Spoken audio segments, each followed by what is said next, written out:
Al эми менин үммөтүмдүн эң чоң сыноосу, эң чоң азгырыгы, sen bilgin, her bir adamın baylığında 3 düşmanı var deydi. 3 düşman her daim oşonun baylığına köz atıp durат.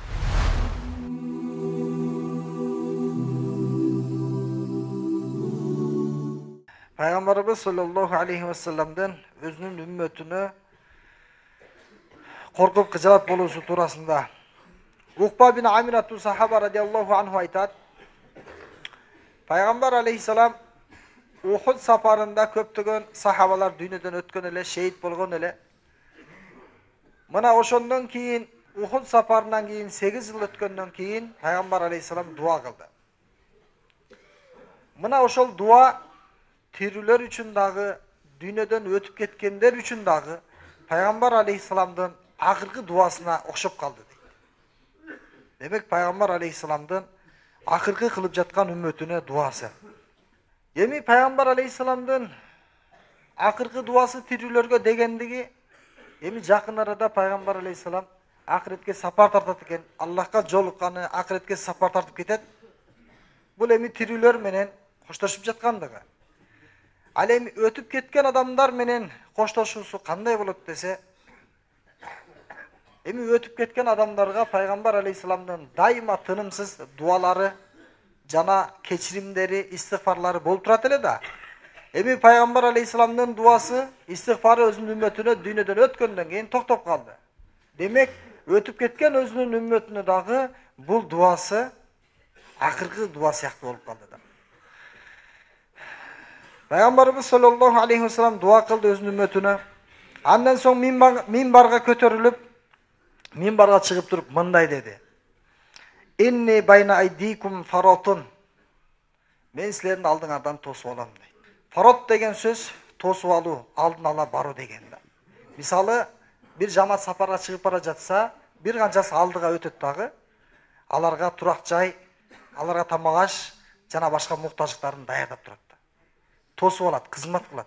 Peygamber aleyhisselam aytat, men özümdün ümmetime erte barып alıp dayardagan kızmatçılarga okşoşmун deydi. Jana wa ana aleykum shahidun. Men özümdün ümmetime kıyamet günü kübölük ötöm deydi. Peygamber aleyhisselam özünün her bir ümmetine kübölük ötöt. Sebebi kıyamet kayımga çeyin gele turgan insan dağı, jin dağı bu Peygamber aleyhisselam'ın ümmeti. Müslüman bolsa dağı, Müslüman emes bolsa dağı. Oşonduktan Peygamber aleyhisselam özünün ümmetine kançalık meyrimi, süyü mahabatı bolgondugu turasında aytıp atat. Men sizlerdi özüm tosup olam. Sizlerge özüm kübölük ötöm. Wa inna maw'idakumul havd. Men sizlerdi tosup olam dedim. Emi kayсы жерде tosup olam bilesiңер be? Men havd, Kavsar kölünde men sizlerdi tosup olam deydi. Her bir peygamberga özgöçe bir köl verilgen Allah taraftan. Peygamber aleyhisselam'ın kölünün adı Kavsar. Anın 4 tarafı birdey. Uzunluğu. 1 aylık yol. Peygamber aleyhisselam anı sıfatta bayandap, al sütten dağı appak, baldan dağı ayvay tatlı. Kim anı içken bolsa tübölkö çankıbayt dedi. Mına oşol gölde men özümdün ümmetimdi aldın ala barıp tosup, gübölkö ötüp bul menin ümmetim dep, anam sizler menin uçraşam. Wa inni la anzuru ilayhi min maqami hada. Bilesiңер be? Men azır uşul jerde turam.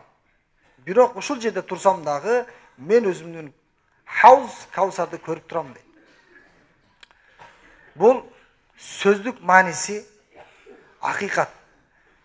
Alımlar aytışat Peygamber aleyhisselam uşul jerde körüp turam degendigi bu Peygamber aleyhisselam'ın közünün perde tartıldı dağı anan Havz Kavsar Peygamber aleyhisselam'a körgözüldü deydi. Oşol özüme berilip turgan gölді körüp turam. Wa inni lastu akhsha aleykum an tushriku. Bilesiңер be? Men özümdün ümmetimdün şirk kılışından korkpayım deydi. Allah'ka başka birölörді şerik kılıp koyuşlarından korkpayım. Walakinni akhsha aleykumud dunya. Men korkon, men kıjalat bolgon nerse bilesiңер be? Ümmetim men sizlerge dünyadan korkom. An tanafasuha. Dünyaga jarışыңardan korkom deydi. Bir-biriңер менен атаандаşыңардан korkom deydi.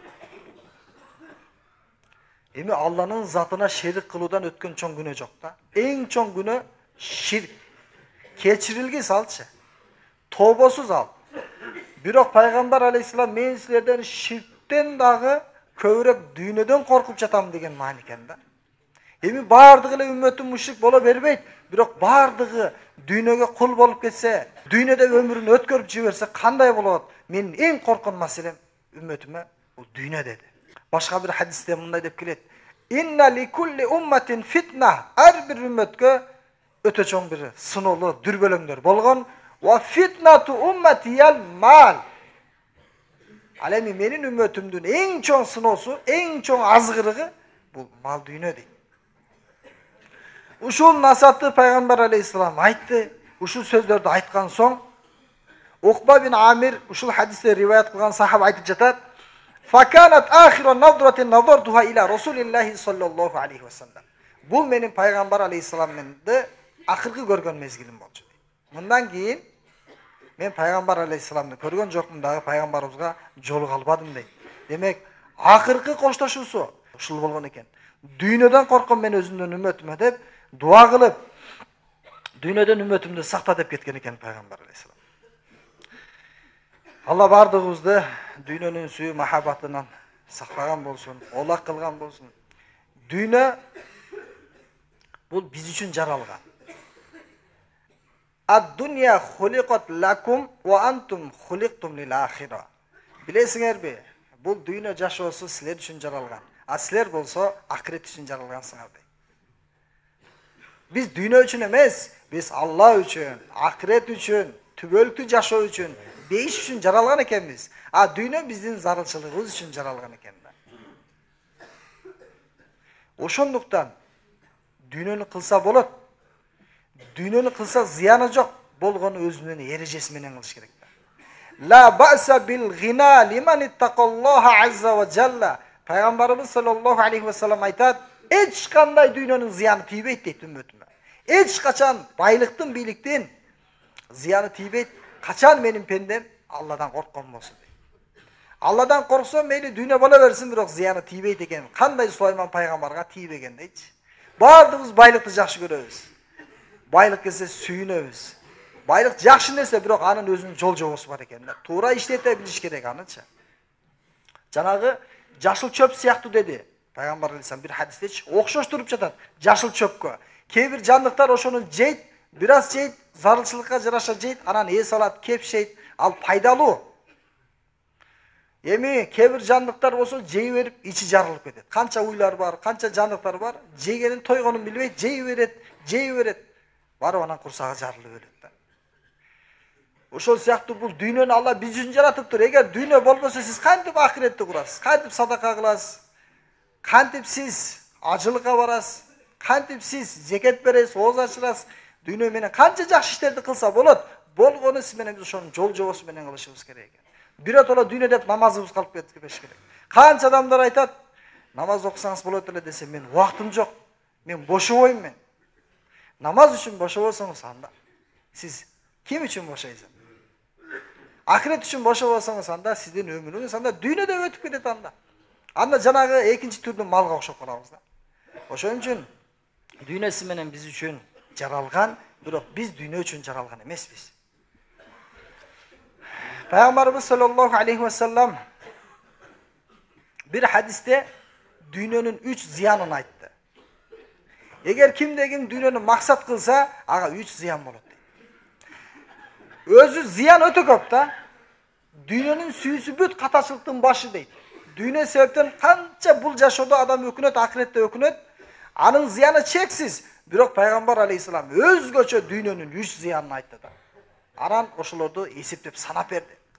Биринчиси, ман канати дунья хаммаху. Кимде-ким дүйнө эле, дүйнө, акча, дүйнөнүн аркасынан чуркап жүрө берсе, биринчи зыяны фарракаллаху алейхи амраху. Аллах Таала анын иштерин чачып салат дейт. Чаржайт кылып салат дейт. Бир ишин Аллах Таала бир канча ишке Аллах Таала көйдүп салат экен проблемасын. Не үчүн десе, ал дүйнөнү максат кылды. Ошон үчүн биринчи азап келди, анын иши эч качан түгөнбөйт. Ишенбесеңиздер көрүңүздөр. Dünyanın arkasından erteden kechke çurkap, jatsa dagı, tursa dagı, oylonsa dagı, süylese dagı, dünya deyi bergen insanlardan probleması hiç kaçan bütpeydi. Birinin ardından biri. Anın probleması mындай жөнөкөй карапай адамдан караганда өтө көп болот. Себеби birinci azap geldi agaz. İkincisi وَجَعَلَ فَقْرُهُ بَيْنَ عَيْنَيْهِ. Allah Teala al insanın köz aldığına kedeylikten korkunuçunu alıp gelip koydu. Kançalık bay bolsa dagı bирок Allah Teala al insana şunçalık korkunuç beret, köz aldığında kedeylik ile görüne beret. Bolbosa özünün жашоосуна жетиштүү, бала чакасына, небересине дагы жетиштүү да. İştebey жөн жүрсө болот ахиретти курупчу. Бирок dünya deyi bergендиги үчүн Allah Teala'nın экинчи азабы келди. Korkot dayıma kedeylikten. Kemip kalışından korkot. Beri albayt. Korkup. Üçüncüsü olsa وَلَمْ يَأْتِهِ مِنَ الدُّنْيَا اِلَّا مَا كُتِبَ لَهَا. Tağdırında kança rızkı yazılgan bolsa oşonu gana alat deydi. Andan köp ala albayt. Demek tağdırga жазылган da al rızkıçı. Kalasanız da kalavasanız da al kelet. Hiçbir can rızkısını toltamayın ölböyt. Rızkı adamdı acal izlegende izdeydi. Oşol sizdi izdep жаткан rızkı üçün siz anın arkasından çurkap, anın dünyanın arkasından çurkay verseniz sizge köp ziyan eken. Allah narazı bolat birinçile. Andan hadiste mınaki aytıldı birinin ardından biri. İşin köpöйтүп salat deydi. İşin бүтүрбөйт deydi. Korkunuç salıp koyat жүрөккө. Korkup turat dayımaç. Anan tağdırındagı rızkını gana jeydi. Emi uşunun teskersinçe kimde-kim akirette maksat kılsa, bu dünyünü muhtaçlıktın orduna koysa, zarılçılık hem bu dünyü, bana kerek, kılışım gerek, bирок din aldı da bolsun, namaz aldı da bolsun, imanım beken bolsun, Allah yoluna çıkıp durayın, sadakalarım kalmasın günüge, bereşendülük kılayın, ahiretimni kurayın dep, adam ahirette aldığa koyup durup yaşasa, Allah Teala'ga 3 payda verediken. Canağını farrakallahu aleyhini jama'allahu lehu amruhu. İşlerini Allah Teala çoğultup, bardığın bir жерге çoğultup, jеңil bütürüp koyar degen Allah Teala. Allah özü bütürüp verir degen. Wa ja'ala ghinahu fi qalbi. Жүрөгүн bay kılıp koyar degen da. Jana insan bay da. Kuddu mele çöntögü tolu akçada. Bay. Eşnesesi yok bolbosa-çı. Bирок ahirette maksatlı kılgandıktan al insanın Allah Teala işin çoğultup bütürüp beret jеңil kılıp Allah Teala жүрөгүн bay kılat wa atatu dunya wa hiya raghima. Dünya kelet anın aldığında özü kor bolup kelet. İzdep keletken kor bolup beni alıp koyçu dedi. Çok desin, çok alıp koyçu beni dedi. Dindeki bir ululardın okuyası var da. Arap өлkөsүндө Allah yolunda жүргөн жамааттардын biri ошол падышага жолугуп калып, аябай ортосунда жылуу мамиле пайда болуп калат да. Анан айтат, мен сизде адамды көргөн эмес элем. Ушунчалык таквасыз, ушунчалык амалыңыз бекем, ушунчалык нурлуусуз. Эми менин белегимди кабыл кылып коюңузчу деп, bir чамадан акча берет экен. Акчаны берсе айтат экен, жок, Алла разы болсун, ушул өзүңүзгө эле буйрусун, башка иштериңизге иштете бериңиз. Мен мага зарылчылык жок буга. Десе, жок. Бергенде ал өрбейсиңби эми дейт экен. Жок, Алла разы болсун. Ниетиңиз жакшы экен. Алла кабыл кылсын ушул кылган жакшылыгыңызды десе, баягы падыша аябай ачууланат экен да. Шунчалык ачууланып. Анан билесиңби? Мен мындай байлыкты эч кимге сунуш кылган эмесмин. Ааламда бир адамды көрдүңбү? Ушунча байлыкты эч нерсе кылбасаң, бир жолу жолуккан үчүн берген адамды көрдүң беле деп. Аябай ачууланат экен да баягы. Алла жолунда жүргөн жаматкачы, даатчыга. Анан айтат экен, сиз шунча акчаны албайм деген адамды көрдүңүз беле дейт экен. Шунча адам жок, кереги жок дегенди көрдүңүз беле дейт экен да. Жок, көргөн эмесмин дейт. Көрдүңүзбү? Акча менен болбойт байлык алчы. Ал байлык, ал жүрөктө боло турган нерсе да. Ошондуктан сиз акиретти алдыга кое берсеңиз, акиреттин пикирин кыла берсеңиз, амалыңызды, ахлагыңызды, сыфатыңызды оңдогонго аракет кыла берсеңиз, элге жерге пайда жеткирүүнүчү. Allah Teala sizin işinizi bütürüp koyat, jеңил bütürüp koyat. Kantip bütkönün özünüz de bilmeyiz de. Siz bu yerde oturasınız, sizin işiniz için biri kıcalat da. Şunu işin bütürüp koyuş gereğiyle de. Allah işletip koyat anı. Bütürüp beret Allah degeni, Allah Teala şu sebebin kılıp beret Allah Teala. Allah Taala жүрөгүн бай кылып коет. Ана рызкысын Allah Taala жанагы инсандын алдына алып келет да. Албайм десе ал дейт. Албайм десе наразыдан неге албайсың депчи. Ошого бардыгыбыз тең дүйнөнү максат кылбайлы. Дүйнө бул биздин зарылчылык гана. Дүйнөнү колдонойлу зарылчылыкка жараша дүйнөнү максат кылып албайлы. Ал тагдырда жазылган. Тытынсаңыз дагы, чуркасаңыз дагы, аракет кылсаңыз дагы буйруганы ал сөзсүз сизге келет да. Эми дүйнө десе биз акчаны эле ойлобойлу дүйнөчү. Дүйнө деген бүт бардык мына менин үмөтүмө эң чоң сыноо калтырдым деди. Ал дүйнө деди. Турабы? Ал дүйнө деди. Эң корконуң дүйнө деди. Анын ичинде аял да бар, бала чака да бар. Анын ичинде акча да бар. Анын ичинде тамак да бар, кийим кече да бар, турак жай да бар. Анын ичинде бүт нерсе бар да.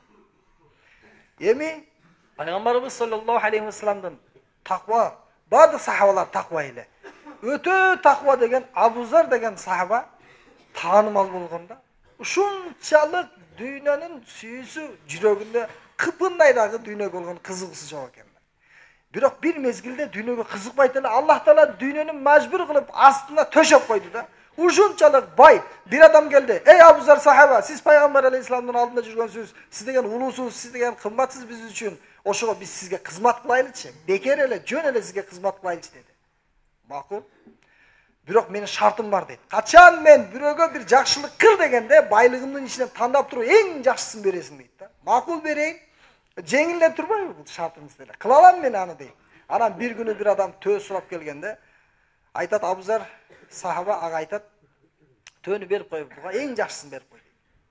Анан Абузар сахабанын оюнда бир буура бар экен, төөнүн эркеги ушунчалык сонун, чоң.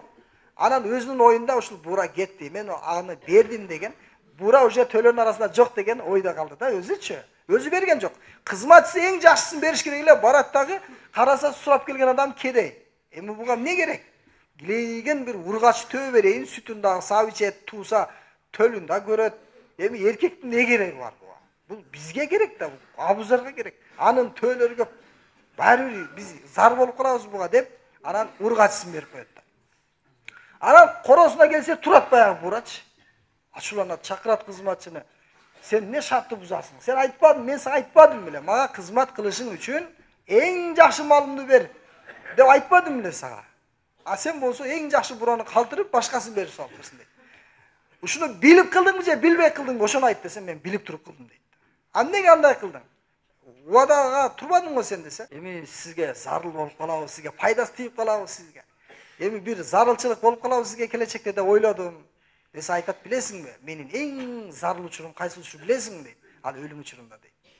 Ал акыретте дейт. Эң мен жакшылыкка муктаж болгон учурум мына ошол учур дейт. Азыр ушул учурда мен муктаж эмесмин.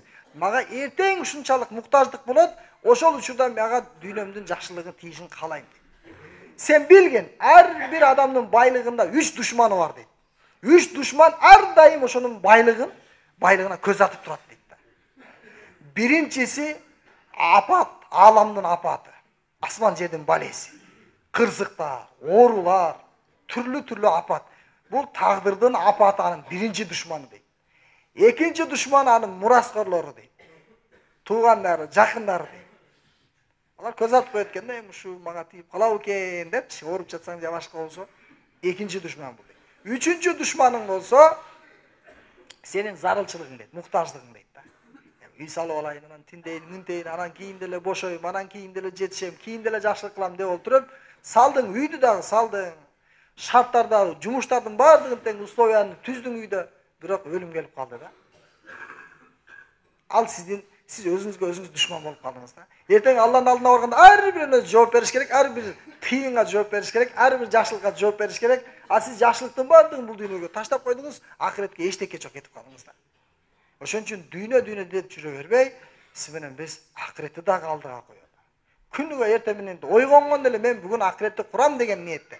Ар бир инсан эртең менен турат дейт, өзүн тозоктон куткарат же өзүн тозокко салат дейт. Бейишин курат же болбосо бузат экен. Курбасаң бузулуп кете берет экен. Алла бардыгыбызды акыретибиздин бузулуштан сактап, Аллахтан акыретти курганга жардам берген болсун. Ва ахиру давана алхамдулиллахи роббил аламин.